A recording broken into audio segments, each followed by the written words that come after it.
TFal, I'm going to ask you, what happens when we sleep?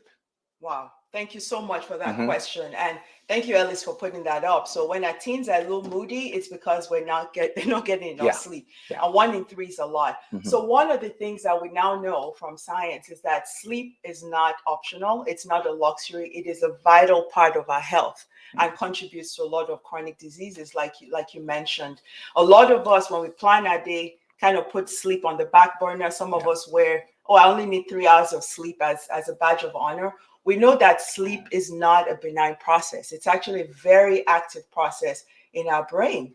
What that does is when we get sleep, both the quantity and the quality matters because sleep restores, it powers our mind, it restores our body, allows our body to renew and repair our cells, and it allows certain hormones that are important for growth, for a lot of functioning to happen during sleep. Let me stop you for a moment. So remember this, quantity and quality. Quality This is one of the issues where quantity and quality matters, matter. Yes, right? So yes. let's go ahead. Thank you for that. Yeah, Hmm. so it's really important. And it's important to know that, when we go to sleep, there are a lot of chemicals that happen. There are things that are produced at night. Yeah. There are also chemicals that build up in our body, the waste products of all the things we're doing, how our brain is working during the day.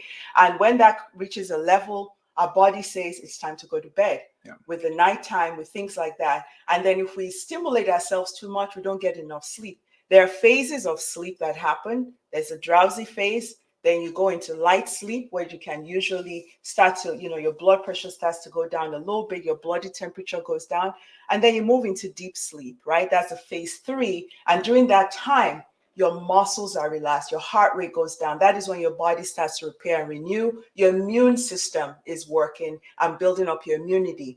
And then you get into this, what we call the REM sleep or the rapid eye movement sleep. And that's where a lot of learning and creating parts of your brain are activated for learning, memories, and things like that. So when that cycle usually takes about 90 minutes, and we need about maybe 4 or 5 of those cycles to get good sleep. And every time our sleep is short, we're cutting back on the ability for memories and functioning and learning. We're cutting back on deep sleep that helps release our stress. We're cutting back on a lot of things. So when we think of what happens during sleep, we start to understand why the consequences of poor sleep are there. And sleep physiology is more complicated than that, but it's like we need this as a vital part of our health.